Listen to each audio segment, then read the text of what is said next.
नमस्कार, मी विशाल परदेशी. या बुलेटिनमध्ये आपलं सगळ्यांचं स्वागत. सुप्रभात. सुरुवात करूयात महत्त्वाच्या बातमीने. रशिया आणि युक्रेनमध्ये एकीकडे चर्चेच्या फेऱ्यांना सुरुवात झालेली असली तरी दुसरीकडे मात्र रशियाने युक्रेनवरील आपले हल्ले जे ते सुरूच ठेवलेत. रशियानं काल युक्रेनमधील कीव आणि खार्किव्हमध्ये हल्ले केलेत. युक्रेनमधील दुसरं मोठं शहर असलेल्या खार्किव्हमध्ये अनेक ठिकाणी रशियानं बॉम्ब टाकलेत. खार्किव्हमधील अनेक कारखान्यांना आग लागून ते भस्मसात झालेत. तर रशियाने खार्किव्हमधील रहिवासी भागांमध्ये ही बॉम्ब हल्ले केल्याचं तिथून कळतंय. तशी दृश्य हाती आली आहेत. यामध्ये आतापर्यंत अनेक जणांचा मृत्यू झाला आणि काही जण जखमी झाल्याचं कळतंय. तर आकडा आणखी वाढण्याची शक्यता युक्रेनियन प्रशासनाने व्यक्त केली आहे.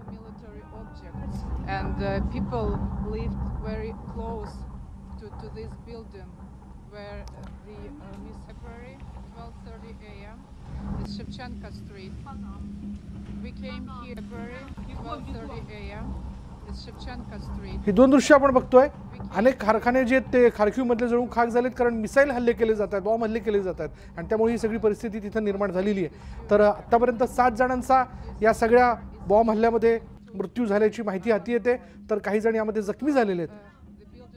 बघा सतत कशा पद्धतीने शहरात वेगवेगळ्या ठिकाणी टँक जे आहेत ते बॉम्ब हल्ले करताना दिसत आहेत. काही इमारतींवरती बॉम्ब हल्ले करण्यात आले, मिसाईल्स डागण्यात आल्या. त्यामुळे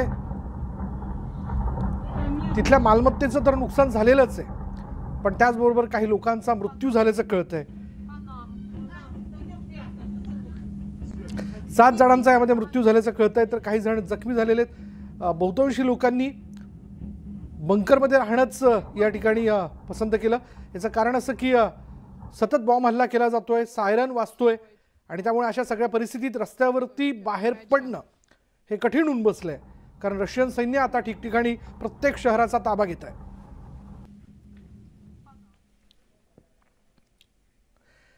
रशियन सैन्य मोठ्या शस्त्रास्त्रासह युक्रेनची राजधानी कीवच्या सीमारेषेवर धडकल्याची माहिती आहे. युक्रेनच्या सीमेवरील रशियन सैनिकांचे सॅटेलाइट फोटो समोर आलेत आणि या फोटोतून रशियाचे अनेक लढाऊ रणगाडे या ठिकाणी दिसून येत आहेत. तर रशियाचे लढाऊ विमान देखील दिसत आहेत. मोठ्या शस्त्रसाठ्यासह रशियन फौजा कीव काबीज करण्यासाठी कूच करत आहेत.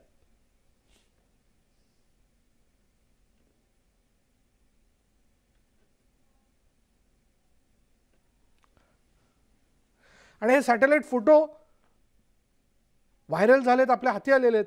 आणि या सॅटेलाइट फोटोमध्ये आपल्याला बघायला मिळतंय की अजून मोठ्या संख्येने रशियन प्लॅटून्स जे आहेत ते आता राजधानी कीवपासून काही अंतरावरतीच आहेत.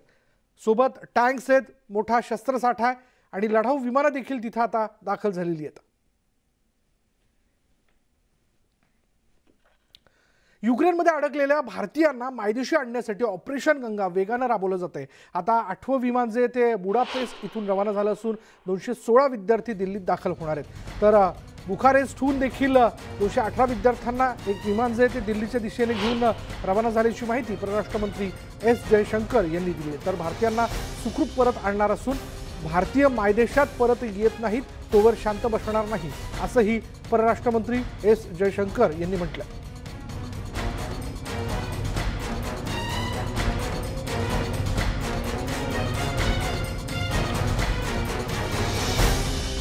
हॅशटॅग ऑपरेशन गंगा अंतर्गत बुडापेस्ट इथून 216 विद्यार्थ्यांना घेऊन 8वं विमान दिल्लीसाठी रवाना झालं आहे.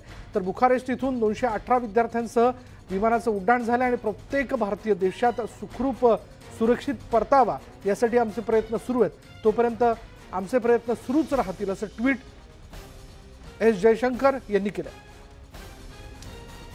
बोलूयात आमचे प्रतिनिधी प्रशांत लीला रामदास आपल्याबरोबर. प्रशांत, आता या क्षणाचा अपडेट काय?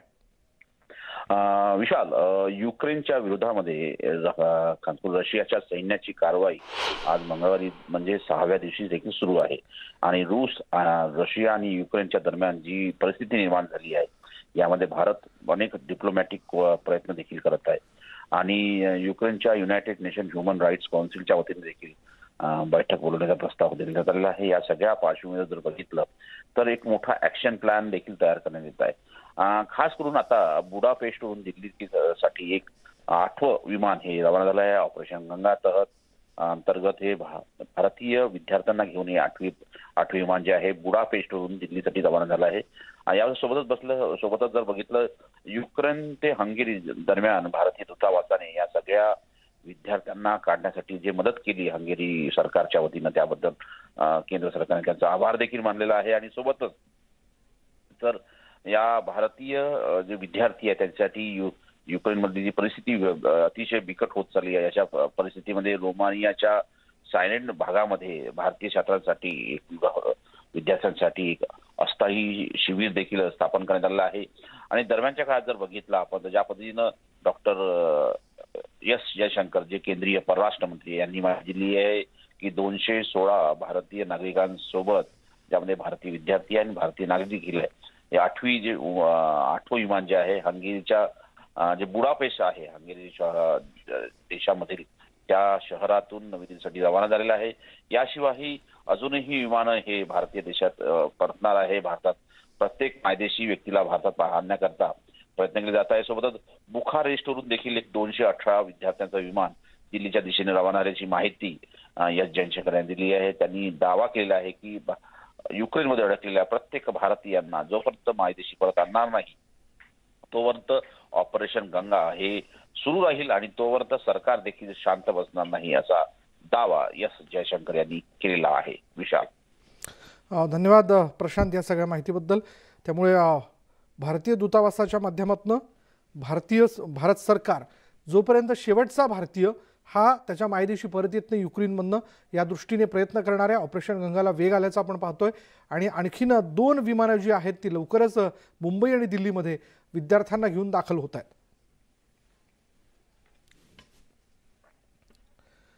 नाशिकमधील सिद्धिया गायकवाड युद्धभूमीतून मायदेशी परतला. मुंबई गाठताच कुटुंबियांची त्याने भेट घेतली. यावेळी अनेकांच्या अश्रूंचा बांध फुटला. भारतात येताना गोठवणाऱ्या थंडीत कित्येक किलोमीटर चालत त्याने प्रवास केला आणि हा अनुभव त्याने यावेळी सांगितला. या संदर्भात त्याच्यासोबत बातचीत केली आमच्या प्रतिनिधी सुस्मिता भदाणे पाटील यांनी. काय अनुभव होता? तू कुठून आलास? कुटुंबीय वाट बघत होते. वेस्टर्न साईडवरून चर्निविट्सवरून आलो युक्रेन काय अनुभव होता? थांबशील जरा. तिथे जास्त काही चालू नाहीये. सेफ आहे ती सिटी. जिथे मी राहतो ती सिटी तर सेफ होती पण मग तिथून निघणं इम्पॉर्टंट होतं कारण की सगळ्यांना इव्हॅक्युएट करायचं गरजेचं होतं. खूप तासन-तास उभं राहावं लागलं. काय परिस्थिती? तिथून आम्हाला खूप चालायला लागलं आणि रात्रभर उभं लागलं बॉर्डरवर कारण की बॉर्डर क्रॉस करता येत नव्हती. तुझ्यासोबत किती विद्यार्थी होते? माझ्यासोबत होते 250 मुलं. त्या दिवशी बॉर्डरवर रोज 250 मुलं निघतात आमच्या कॉलेजमधून ते बॉर्डर क्रॉस करायला. आणि पण 250 सोबत दुसऱ्या युनिव्हर्सिटीचे पोरं खूप जास्त आहे. 3000 मुलं होते. अजूनही किती मुलं आहेत काही अंदाज?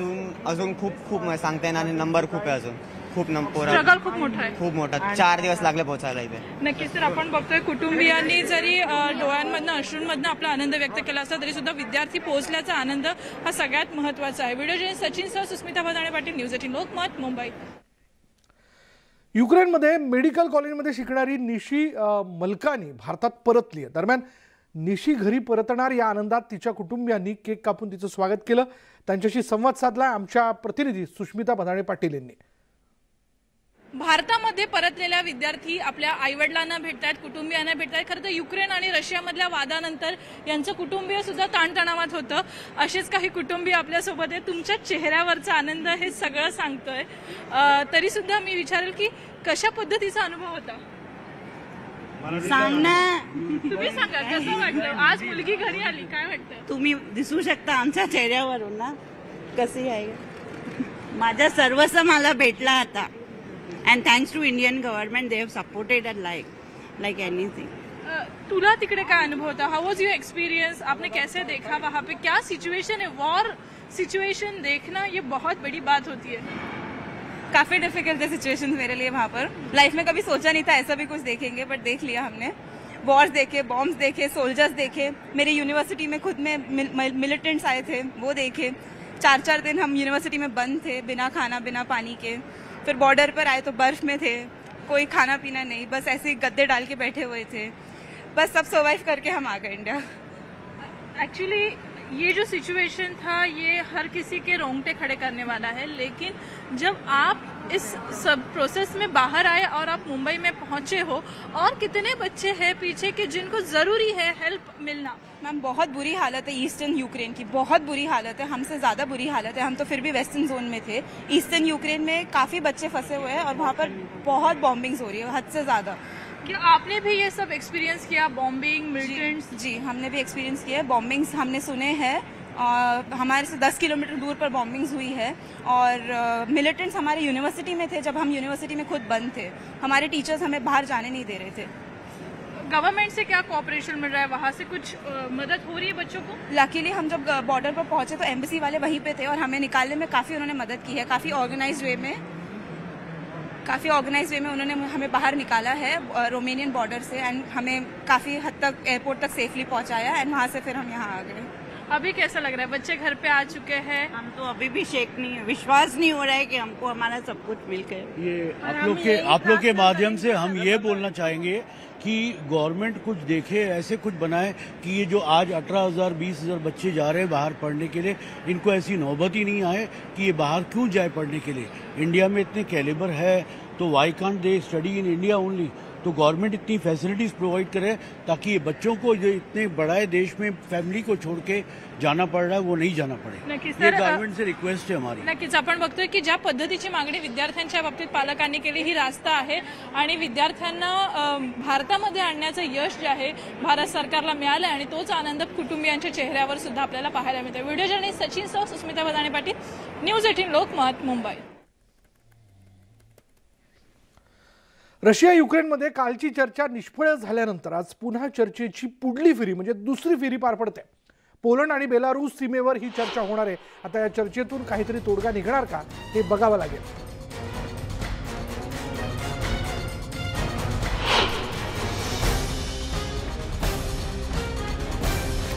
रशिया युक्रेन युद्धाबाबत मोठी बातमी आपण बघतोय। आज चर्चेची दुसरी फेरी जी आहे ती पोलंड बेलारूस सीमेवरती पार पडणार आहे। एक लक्षात घेतलं पाहिजे, या सगळ्या युद्ध परिस्थितीमध्ये ज्यावेळी दोन्ही देशांनी माघार आम्ही घेणार नाही अशी भूमिका स्पष्ट केलेली असताना त्यांच्यात चर्चा होणं आवश्यक आहे। काल चर्चेची पहिली फेरी जी ती निष्फळ ठरली आहे। अर्थात रशियाकडनं काही प्रस्ताव जे आहेत ते युक्रेन समोर ठेवण्यात आले असतील, ज्याबद्दल युक्रेन सरकारचं शिष्टमंडळ त्यातले प्रतिनिधी सहमत नसावेत। पण आज पुन्हा चर्चेची दुसरी फेरी या ठिकाणी पार पडते। त्यामुळे सद्य परिस्थिती लक्षात घेता आता आजच्या चर्चेमध्ये काय मुद्दे मांडले जात आहेत, त्या मुद्द्यांना घेऊन दोन्ही बाजू सहमत होत आहेत का हे बघणं फार महत्त्वाचं ठरणार आहे। रशियानं ईशान्य युक्रेनमधील बोक्टिरका या शहरावरती बॉम्ब हल्ले केल्याचं फुटेज युक्रेनच्या संरक्षण मंत्रालयानं जारी केलं आहे। आणि या हल्ल्यात इमारतीचं मोठ्या प्रमाणात नुकसान झालं असून ढिगाऱ्याखाली अनेक जण अडकले होते आणि त्या अडकलेल्या नागरिकांना बाहेर काढण्याचे प्रयत्न सुरू आहेत। रशियाच्या सीमेजवळील सुमी प्रदेशात ओक्टिरका हे शहर वसलेले आणि याच शहरावर रॉकेट हल्लेही करण्यात आले। या हल्ल्यात 6 जणांचा मृत्यू झाला आहे तर अनेक जण जखमी झाले।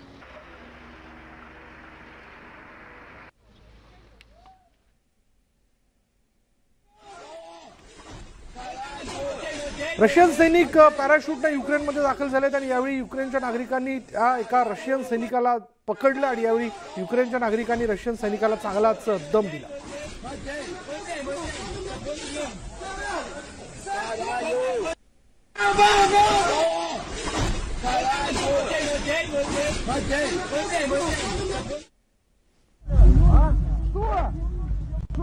रशियाचं सैन्य युक्रेनमध्ये दाखल झालं आणि यावेळी युक्रेनच्या लोकांनी रशियन सैनिकांना दम दिल्याचं पाहायला मिळालं। शस्त्र खाली करा असं युक्रेनच्या लोकांनी रशियन सैनिकांना सांगितलं। रशियन सैनिक यावेळी भडकल्याचं पाहायला मिळालं।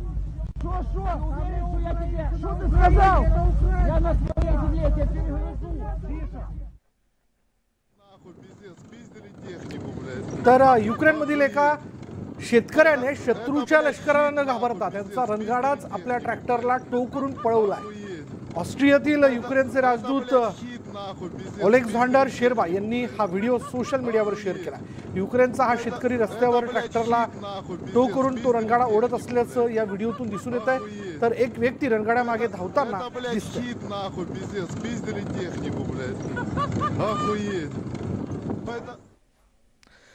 रशियन सैन्याने युक्रेनमधील खार्किव्हमध्ये गोळीबाराची मोहीम तीव्र केल्यानं स्थानिक रुग्णालयातील प्रसूती वॉर्ड जे ते सुरक्षेच्या कारणास्तव बॉम्ब निवारा केंद्रात हलवण्यात आलेत. मात्र या वॉर्डमध्ये बाळांच्या रडण्याचा सर्वत्र आवाज घुमतोय.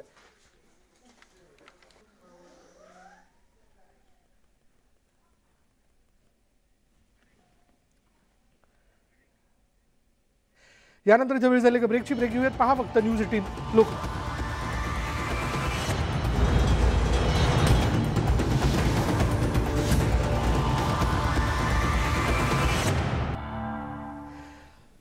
ब्रेकनंतर पुन्हा एकदा आपण जाणून घेणार आहोत युद्धाबद्दलचा अपडेट. रशिया आर्थिक अडचणीत येणार आहे, कारण युक्रेनवरील हल्ल्याचे रशियावर मोठे आर्थिक पडसाद उमटत आहेत. रशियाच्या चलनात मोठी घट झाली आणि रुबलमध्ये घसरण सुरूच आहे.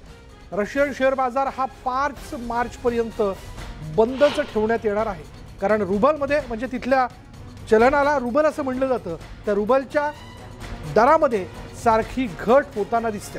म्हणून शेअर मार्केट हे 5 मार्चपर्यंत बंद ठेवण्याचा निर्णय घेण्यात आला. अर्थात याला कारण आहे ते म्हणजे रशियाने युक्रेनवरती केलेला हल्ला, आणि त्यामुळे आता रशिया आर्थिक अडचणीत सापडणार असं दिसून येत आहे. रशियाच्या चलनामध्ये देखील मोठी घट झाल्याचं बघायला मिळतं. जागतिक स्तरावरती या युद्धाचे परिणाम जे ते रशियाच्या आर्थिक स्थितीवरती, तिथल्या सगळ्या अर्थकारणावरती होण्याची दाट शक्यता आहे. याबद्दल आपण बोलणार आहोत. आपल्याबरोबर आहेत आंतरराष्ट्रीय घडामोडींचे अभ्यासक शैलेंद्र देवळानकर आपल्यासोबत आहेत. शैलेंद्र, आपण बघतोय की 5 मार्चपर्यंत रशियातलं शेअर मार्केट जे आहे ते बंद ठेवण्याचा निर्णय घेण्यात आला आहे आणि रुबलमध्ये देखील घसरण सुरूच आहे. हे युद्धाचे परिणाम म्हणायचे? नाही, नक्कीच आहे. त्याचं कारण असं आहे की आता ह्या युद्धाला जवळपास आता 5वा युद्धाचा दिवस आहे आणि हे युद्ध जितकं लांबत जाईल तितकं रशियाच्या अर्थव्यवस्थेवरती त्याचे नकारात्मक परिणाम होतील. कारण जसं हे युद्ध सुरू झालं त्याच्यानंतर त्वरितच अमेरिका, पश्चिम युरोपीय देश, जपान, ऑस्ट्रेलिया यांनी रशियाच्या विरुद्ध आर्थिक निर्बंध टाकले. अर्थात या आर्थिक निर्बंधांना वर्कआउट व्हायला म्हणजे त्याची ऍक्च्युली त्याचे रिझल्ट दिसण्यासाठी, निकाल दिसण्यासाठी काही अवधी जाऊ द्यावा लागणार होता. परंतु आता तशी वेळ यायला लागली, कारण अजून जर हे युद्ध आणखी 3-4 दिवस लांबलं तर आता त्याचे रिझल्ट हे प्रत्यक्षपणे दिसायला लागतील. याचं कारण असं आहे की रशियाची निर्यात ही जवळपास बंद झालेली आहे. रशियाकडनं आयात जो रशिया निर्यात करत होता त्याचंही जवळपास त्याच्यामध्ये घट मोठ्या प्रमाणावरती झालेली आहे. रशियाच्या एकूणच सगळ्या व्यापारावर त्याचा नकारात्मक परिणाम झालेला आहे. रशियाची ज्या बँका आणि त्यांचे जे अकाउंट परदेशात गोठवण्यात आलेले आहेत त्यामुळे बँकांचे व्यवहार देखील ठप्प झालेले आहेत. रशियाचा मुख्य व्यापार हा पश्चिम युरोपीय देशांशी मोठ्या प्रमाणावर होता, त्या व्यापारावरती नकारात्मक परिणाम झाला. तर याचा सगळ्यांचा परिणाम हा रशियाच्या करन्सीवरती होणं हे स्वाभाविक आहे. करन्सीचं डिव्हॅल्युएशन होणं स्वाभाविक आहे. रशियाचे शेअर मार्केट्समध्ये जो घटणार हे देखील स्वाभाविक आहे. हे युद्ध जसं जसं लांबत जाईल तसं तसं रशियावरचे नकारात्मक परिणाम हे स्पष्टपणे दिसून येतील. त्यामुळे व्लादिमीर पुतीन जाणीवपूर्वक अण्वस्त्रांच्या धमक्या देऊन युक्रेनवरती दबाव वाढवण्याचा प्रयत्न करतात, जेणेकरून युक्रेन हे लवकरात लवकर शरण येईल. पण तसं घडताना दिसत नाहीये. त्यांनी अपेक्षा केली नव्हती की युक्रेनकडनं एवढा प्रचंड मोठ्या प्रमाणात प्रतिकार होईल. त्यामुळे क्यूमध्ये जाऊन सुद्धा अजून क्यू त्यांना पूर्णपणे आपल्या हातामध्ये घेता आलेला नाहीये आणि म्हणून त्यांनी मोठी कुमक आता सैन्याची आणि शस्त्रसामुग्रीची ही क्यूच्या मध्ये घुसवण्याचा प्रयत्न केलेला सुरू केलेला आहे. त्यांना कोणत्याही परिस्थितीमध्ये क्यू 2 ते 3 दिवसात हातात घ्यावं लागेल आणि युक्रेनवरती आपला विजय झाला हे त्यांना घोषित करावं लागेल. नसता हे युद्ध जर लांबत गेलं तर याचे गंभीर नकारात्मक परिणाम ही येत्या काळात रशियाला देखील भोगावे लागतील. ही पडझड अजून होऊ शकते रशियन मार्केटमध्ये? ही पडझड अजूनही होऊ शकते, कारण ही सुरुवात आहे. आता आर्थिक निर्बंधांचे निकाल आहेत ते दिसायला लागलेले आहेत. उत्तर कोरियाच्या विरुद्ध ते जास्त दिसले नाहीत, कारण उत्तर कोरियाचा प्रामुख्याने व्यापार हा केवळ चीन बरोबरचा आहे, परंतु पण छुपा व्यापार आहे. मात्र रशियाचा तसं नाही आहे. रशियाचा आंतरराष्ट्रीय व्यापार मोठा आहे. रशियाकडनं तेलाची, Russia second largest producer of crude oil आहे, तर रशियाकडनं मोठ्या प्रमाणावरती तेलाची निर्यात केली जाते, ती आता थांबवण्यात आलेली आहे.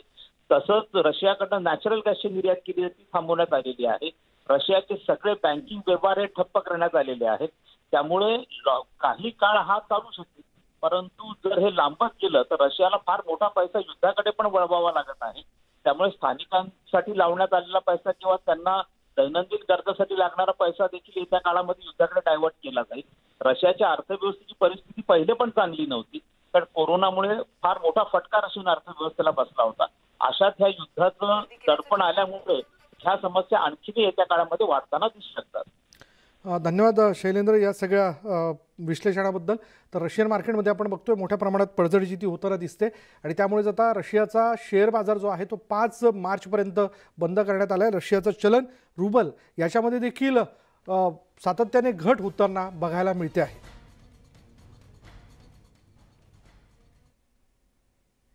आणि यानंतर इथे वेळ झाली का ब्रेकची. ब्रेक घेऊयात. पहा फक्त न्यूज 18 लोकमत.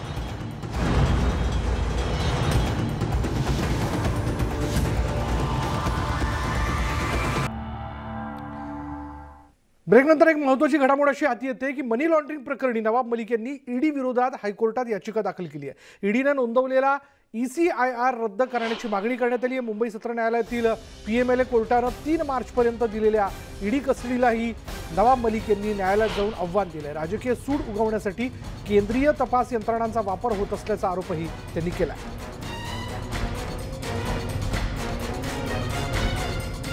मनी लॉन्ड्रिंग प्रकरणी नवाब मलिक यांनी ईडी विरोधात हायकोर्टात याचिका दाखल केली. ईडीने नोंदवलेला ECIR रद्द करण्याची मागणी त्यांनी यावेळी केली. मुंबई सत्र न्यायालयातील PMLA कोर्टानं 3 मार्चपर्यंत दिलेल्या ईडी कस्टडीलाही आव्हान देण्यात आलेलं आहे आणि राजकीय सूड उगवण्यासाठीच केंद्रीय तपास यंत्रणांचा वापर होत असल्याचा आरोप त्यांनी केला आहे. त्याच्यामुळे आता याबद्दल पुढील न्यायालयात त्यांनी याचिका दाखल केल्यानंतर आता नेमकं याबद्दलची पुढली सुनावणी केव्हा होते किंवा सुनावणी केव्हा केली जाते हे बघणं फार महत्त्वाचं ठरणार आहे. त्यामुळे नवाब मलिक यांनी घेतलेली भूमिका आता चर्चेचा विषय ठरलेली आहे. नवाब मलिक यांनी ईडी विरोधात हायकोर्टात याचिका दाखल केली आहे आणि ईडीनं नोंदवलेला ECIR रद्द करण्याची मागणी केली आहे. मुंबई सत्र न्यायालयातील PMLA कोर्टानं 3 मार्चपर्यंत दिलेल्या ईडी कस्टडीलाही आज आव्हान देण्यात आलंय आणि राजकीय सूड उगवण्यासाठीच केंद्रीय तपास यंत्रणांचा वापर होत असल्याचा आरोप देखील नवाब मलिक यांनी केला आहे. अधिक तपशील आपण जाणून घेऊयात. आमचे प्रतिनिधी अजित मांढरे आपल्याबरोबर आहेत. अजित, काय तपशील याबद्दल? विशाल, काल उशिरा नवाब मलिक यांच्या वकिलांमार्फत मुंबई उच्च न्यायालयामध्ये ही याचिका दाखल करण्यात आलेली आहे. आपल्याला माहिती आहे 3 मार्च पर्यंत नवाब मलिक यांना मुंबई सत्र न्यायालयातील विशेष PMLA कोर्टाने ईडी कोठडी सुनावलेली आहे. ही जी अटक होती, त्या दिवशी जे घडलं, ज्या पद्धतीनं CISFचे जवान जे आहेत ते नवाब मलिक यांच्या घरी गेले, त्यानंतर नवाब मलिक हे ईडीच्या कार्यालयात आले आणि तासाभरात त्यांना अटक दाखवण्यात आली. या सगळ्या घडामोडी ज्या घडलेल्या आहेत यावरती वारंवार नवाब मलिक यांचे कुटुंबीय जे आहे त्यांचं एकच म्हणणं आहे की कोणती नोटीस नव्हती, कोणती चौकशी नाही आणि थेट अटक ही जी प्रक्रिया आहे ही चुकीची आहे. अशा पद्धतीनं अटक करणं हे कायद्याला धरून नाहीये. या सगळ्या पार्श्वभूमीवरती खरं पाहायला गेलं तर ज्यावेळी नवाब मलिक यांची अटक झाली त्यानंतर त्यांना जेव्हा ईडी कोठडी सुनावली गेली त्यानंतर लगेचच त्यांनी या संबंधी अर्ज करणं गरजेचं होतं. पण आता उशिरा का होईना पण त्यांनी जो अर्ज केलेला आहे त्यावरती लवकरच सुनावणी होईल.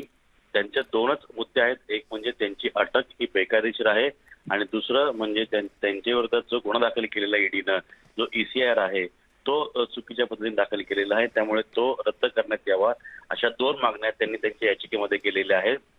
प्रामुख्यानं त्यांची हीच मागणी आहे की माझी अटक जी आहे ती चुकीची आहे, कशा पद्धतीने माझी अटक झालेली आहे आणि काय जे कायद्याचं उल्लंघन ईडीनं केलेलं आहे या गोष्टींचा या याचिकेमध्ये जास्त करून त्यांनी उल्लेख केलेला आहे.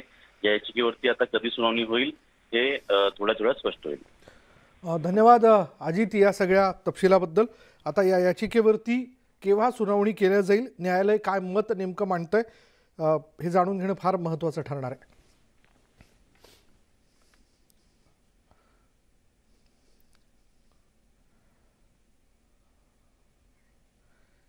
पुढे बघा, शिवसेनेचे खासदार संजय राऊत यांनी पुन्हा केंद्रीय एजन्सीवर हल्लाबोल केला. केंद्रीय यंत्रणा कशा प्रकारे सत्तेचा दुरुपयोग करतायत याचे पुरावे पंतप्रधान कार्यालयाला आणि केंद्रीय गृह मंत्रालयाला दिले असल्याची माहिती संजय राऊत यांनी दिली आहे. तसंच त्यांनी आता ट्विटचा खेळ सुरू केला आहे असं देखील त्यांनी म्हटलंय.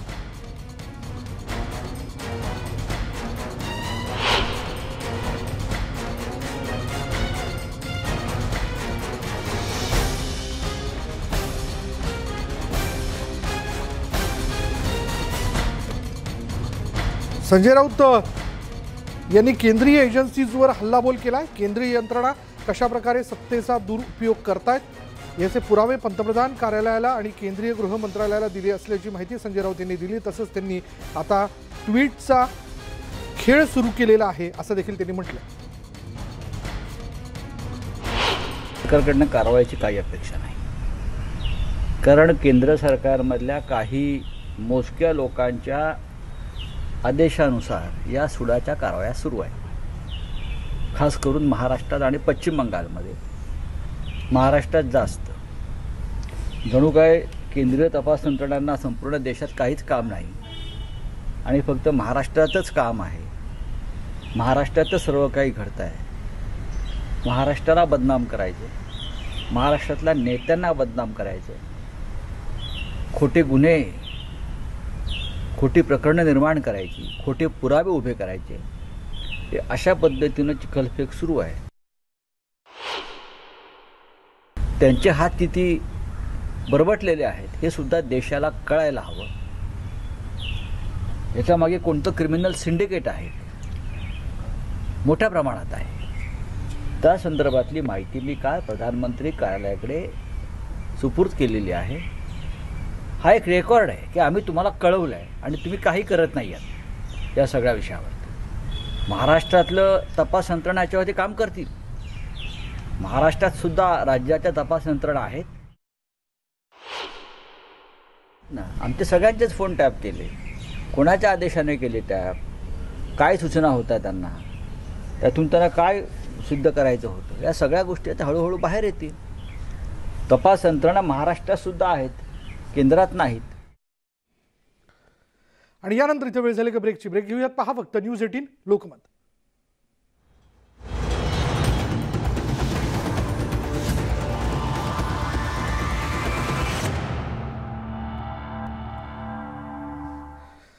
आणि ब्रेकनंतर पुन्हा एकदा आपलं सगळ्यांचं स्वागत। युक्रेनबद्दलचा अपडेट आपण जाणून घेतोय।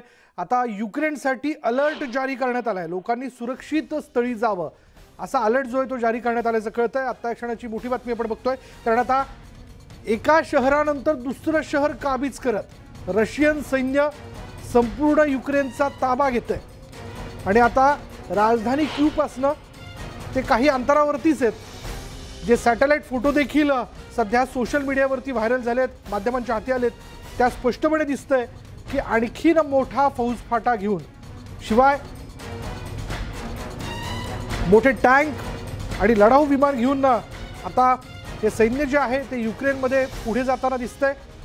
आणि ही सॅटेलाइट छायाचित्र बरंच काही सांगून जात आहेत, ज्यामध्ये आपल्याला कळतंय, लक्षात येतंय की आता एका पाठोपाठ एक शहर ताब्यात घेत असल्या कारणाने आता युक्रेनमधल्या सगळ्या नागरिकांकरता अलर्ट जारी करण्यात आलाय। त्यांना सांगण्यात आलंय थेट की आपण सुरक्षित ठिकाणी निघून जावं। याचाच अर्थ आता युक्रेनमधली परिस्थिती जी आहे ती हाताबाहेर गेली असं आपण म्हणू शकतो, कारण आता रशियन सैन्य हे एक एक करत वेगवेगळ्या शहरांवरती, ठिकाणांवरती आपला ताबा मिळवत आहे। बोलूयात आमचे प्रतिनिधी प्रशांत लीला रामदास आपल्या बरोबर आहेत। प्रशांत, हा अलर्ट म्हणजेच युक्रेनमधली परिस्थिती आता हातात राहिली नाही असं म्हणायचं का? बरोबर आहे विशाल, ज्या पद्धतीनं सॅटेलाइट चित्र पुढे येत आहे त्यामध्ये युक्रेनच्या राजधानी कीवकडे जाणारा जो 64 किलोमीटर लांबीचा लष्करी ताफा जात आहे तो रशियन आहे, रशियन लष्कर आहे। आणि ते महत्त्वाचं म्हणजे लष्कराचे ट्रक आहे, चिलकती वाहने आहे, रणगाड्या आहेत, मोठ्या संख्येने सैनिकांचा समावेश आहे। यापूर्वी जर बघितलं तर 27 किलोमीटरचा काफिल्याची माहिती मिळाली होती, पण आता ज्या पद्धतीनं काल रशियन सैन्याने स्पष्ट केलं होतं की संबंधित नागरिकांनी कीव सोडण्यास सांगितलं होतं आणि त्यांना इशारा दिला की कुठल्याही परिस्थितीमध्ये आम्ही आता मागे हटणार नाही आणि आता एक एक करून आम्ही सर्व बहुतांश युक्रेनचे शहर ताब्यात घेऊ। त्या पद्धतीनं खार्गिवमध्ये ज्या पद्धतीनं सकाळपासूनच मोठ्या संख्येवर बॉम्ब हल्ले सुरू झालेले आहेत। खार्गिवमध्ये चे नागरिक जे आहेत ते बंकरमध्ये लपलेले आहेत। त्यानंतर ज्या पद्धतीने कीवमध्ये जर बघितलं तर कीवमधले मोठ्या रांगा हा रेल्वे स्थानकावरती लागल्या होत्या काल आणि त्या पद्धतीनं तिथले बहुतांश नागरिकांनी पलायन केलं आहे। या सगळ्या पार्श्वभूमीवरती तर रशियन सैन्यासाठी जसं युक्रेनचे राष्ट्रपती आहेत जेलेन्स्की यांनी स्पष्ट केलं होतं की आगामी 24 तास हे युक्रेनच्या भवितव्यासाठी अतिशय महत्त्वाचे असणार आहे। त्याच पद्धतीनं आता हे पाहायला मिळतंय की या गेल्या 24 तासामध्ये जोरदार हल्ले मिसाईलचे असो, रणगाड्याचे असो किंवा शहर ताब्यात घेण्याचा प्रयत्न असो, रशियानी आपली संपूर्ण युद्धनीती आता कामाला लावलेली आहे आणि त्याचमुळे बऱ्याच मोठ्या संख्येनं सैनिक हे युक्रेनच्या विविध शहरांमध्ये सीमा भागामधून त्यांनी प्रवेश केलेला आहे आणि आता जर बघितलं तर परिस्थिती ही विदारक झालेली आहे. विशाल. धन्यवाद प्रशांत या सगळ्या माहितीबद्दल. युक्रेनमधली परिस्थिती आता विदारक झाली म्हणून तर युक्रेनसाठी अलर्ट जारी करण्यात आला आहे आणि युक्रेनमधल्या स्थानिकांनी कुठेतरी सुरक्षित स्थळी निघून जावं असा हा अलर्ट आहे. याचाच अर्थ आता युक्रेनमधली परिस्थिती ही आता युक्रेन सैन्याच्या हाताबाहेर गेलेली आहे, कारण रशियन सैन्य आता मजल दरमजल करत एका शहरानंतर एक शहर हाती घेत पुढे सरकताना दिसतंय.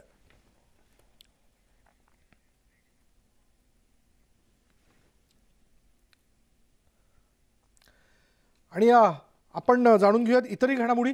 वीज बिल थकबाकी प्रकरणी आता भाजप जबाबदार आहे का, आणि असा एक सवाल जो आहे तो डॉक्टर नितीन राऊत यांनी उपस्थित केलेला आहे. ऊर्जा मंत्री नितीन राऊत यांनी भाजपच्या काळात वीज बिल देण्यात आलीच नव्हती आणि त्यामुळे व्याजावर व्याज चढलं, भाजपमुळेच वीज बिल थकलं असं ऊर्जा मंत्री नितीन राऊत यांनी म्हटलं. त्याचा गंभीर आरोप त्यांनी केला.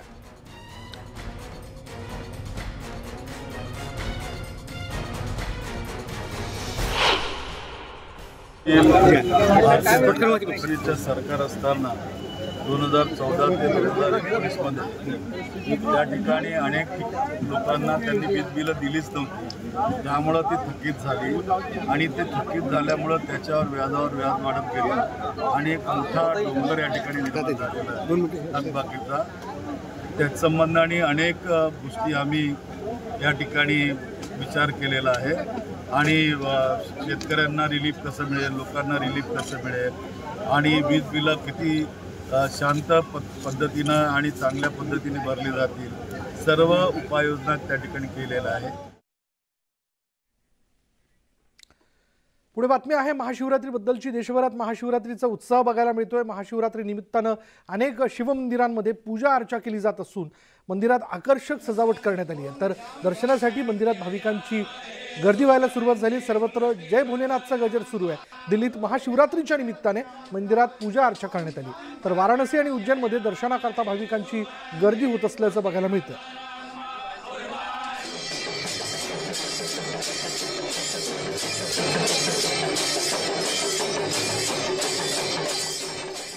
औरंगाबादमध्ये राज्यातील सर्वात उंच शिवलिंग स्थापन करण्यात आलंय. आज महाशिवरात्रीच्या निमित्ताने हे महाकाय शिवमंदिर जे आहे ते मंदिर शिवभक्तांसाठी खुलं करण्यात आलंय. हे शिवलिंग 60 फूट उंच असून त्याला 108 फुटांचा घेर आहे. भगवान विश्वकर्मा यांच्या प्रकटभूमीत हे शिवलिंग स्थापन करण्यात आलंय आणि या महाकाय शिवलिंगाविषयी मंदिराचे पुजारी शास्त्री महाराज यांच्याशी बातचीत केली आहे आमचे प्रतिनिधी सिद्धार्थ गोदामे.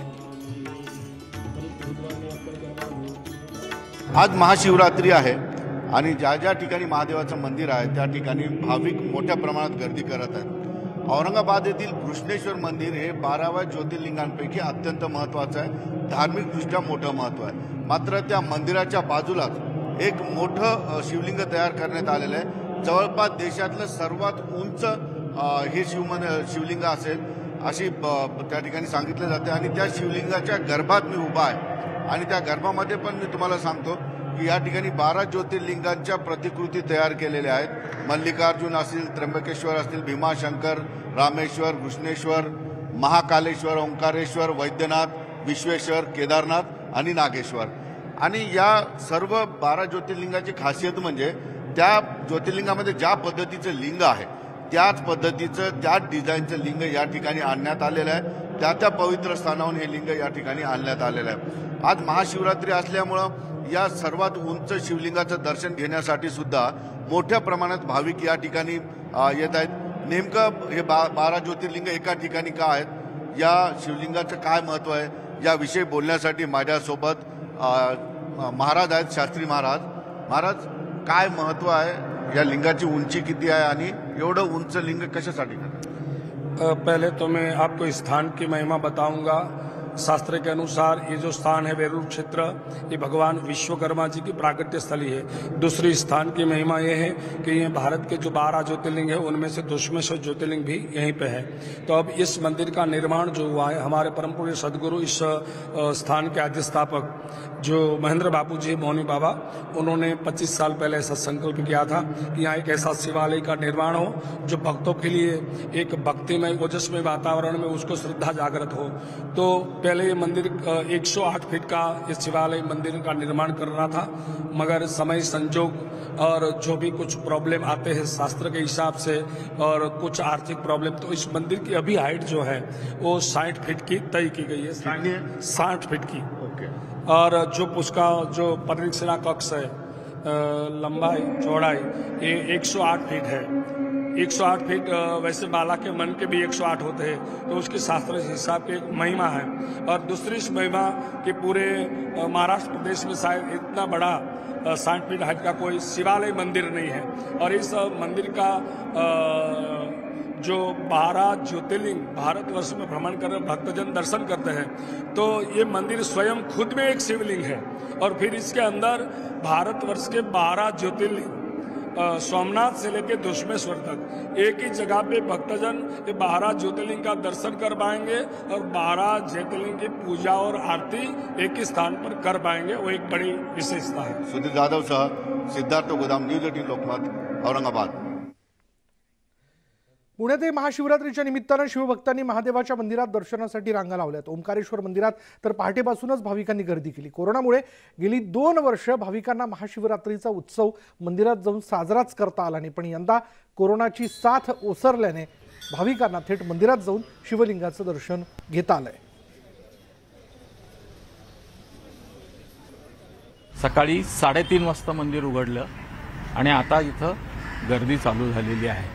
शिवरात्रीच्या महत्त्वाच्या बाबतीत शिवरात्र ही शिवाचीच रात्र आहे, त्यामुळे या ठिकाणी 12च्या नंतर लोक देवाला यायला लागतात। आज देवळामध्ये पूर्णाहुती असेल, नंतर महारुद्र अभिषेक झालेला आहे देवळामध्ये। अमरावती नागपूर महामार्गावरील पुरातन सिद्धेश्वर मंदिरातही महाशिवरात्रीचा उत्सव बघायला मिळाला। मंदिरावर आकर्षक विद्युत रोषणाई करण्यात आली असून मंदिरात फुलांची सुंदर आरास करण्यात आली। राज्याच्या कानाकोपऱ्यातून भाविक या ठिकाणी दर्शनासाठी येत असतात।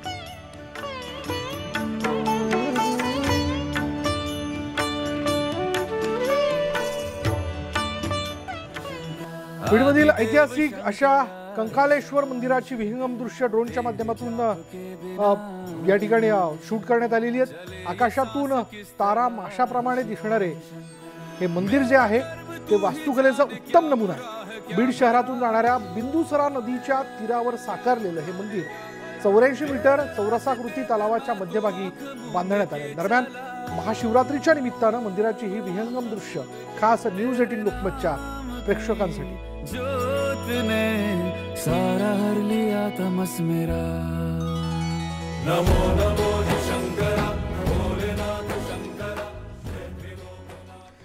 यानंतर आमच्या मोहिमेबद्दल कठोर मेहनत आणि आत्मविश्वासाच्या जोरावर सर्व काही करणं शक्य आहे। न्यूज 18च्या बायजूस यंग जीनियस सीझन 2 मध्ये आम्हाला अशा चिमुरड्यांचा शोध लागला की त्यांनी अशक्य ते शक्य केलं। असेच काही जीनियस आपल्याला या आठवड्याच्या मालिकेत पाहायला मिळणार आहेत। पाहूयात त्यांची एक झलक। नमस्कार and welcome to Byju's Young Genius Season 2। Byju's Young Genius News 18 की एक पहल इंडिया को इंडिया के यंग जीनियसेस से मिलवाने की। The world turns to our sun to power our future. I'm Vinisha Umashankar. I'm 15 years old. I'm the innovator of the solar ironing cart. Please welcome the former coach of the Indian men's cricket team, ace commentator and a man who I have great respect for, Ravi Shastri.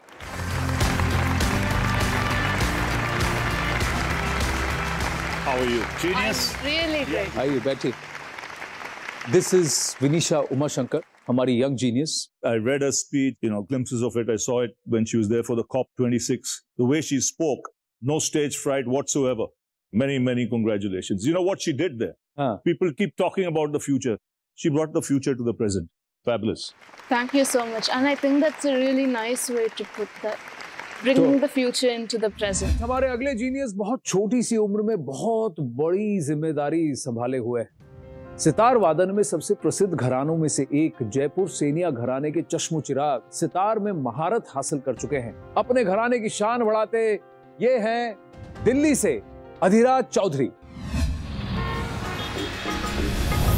मेरा नाम है अधीरा चौधरी और मुझे सितार बजाना बहुत पसंद है।